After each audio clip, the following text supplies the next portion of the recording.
All right, welcome back, guys. Welcome to a new week.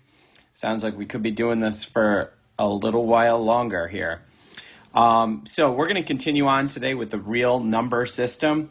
There's not a whole lot more to it than what we've done, but I just want to give you a whole bunch of different sort of examples and focus on some things that we haven't necessarily spent a ton of time with. But as you can see, our Venn diagram looks exactly the same as it did before. We have natural numbers in here in the very center. Those are our numbers like 1, 2, 3. Now we go out a little bit to whole numbers, and that's our 0, 1, 2, and 3. The only difference there is we've added a 0 in. Integers can be negative or positive whole numbers. I wanted to sort of show you this example here of square root of 49. That's an integer. We could actually also put that in our whole number category or also into our natural number category as well. Sorry, I'm having a little trouble with the stylus here. Because the square root of 49 is just 7, which also means it could fit in with our rational numbers. Now, rational numbers are any of our natural whole integer numbers. They're also anything that can be written as a fraction or any decimals that either stop, like 3.4 does, or that keep on going, but they keep on going by repeating. So if we look at this one, 9.454545, see how it keeps repeating like that? That's going to make it a rational number. Now, over on the other side, we have irrational numbers.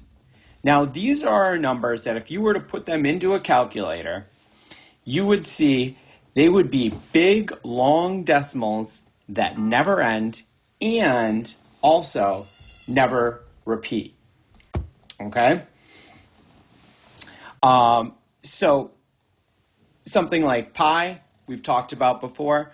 Also, anytime we have a square root that's not a perfect square, so not something like square root of 49, which is a perfect square, but any of these, square root of 10, square root of 2, square root of 3, you put them in your calculator, you're going to get a big long decimal that doesn't stop and does not repeat. And this last example here, 1.2434871, it just keeps on going. It's not repeating, it's never ending, so that's going to make it an irrational number. Now, it is important to note that whether it's rational or it's irrational, they're all going to fall into our real numbers category here, okay? All of these numbers are real numbers. Whether they're rational or irrational, they're real numbers. There's only a few examples I want to talk to you briefly about right now that are not going to be real numbers.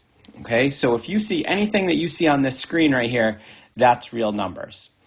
There's a few examples where we're not real numbers. So I'm just going to put not real off to the side here and show you a couple examples that you may see that are not real. One of them would be something like 4 divided by 0. If you ever try to put that into your calculator, it's going to say error, and it either will say divide by 0 error or will say not real. Okay? That's because we can't divide by 0 in the real number system. Okay? So anything divided by 0 is not real. So this could not fit into this category at all. This would be an example of something that is not real. Okay? It's not possible for us to do this. Another example that you may see is if you try to take the square root of a negative number.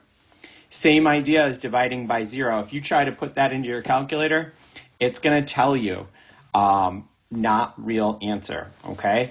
These are actually what we call imaginary numbers, which you'll learn about in high school. For now, you just need to know that the square root of a negative number is not real. Okay, so if you see something like these two examples, then it's not going to be anything that's in our real number system. Those two are not real.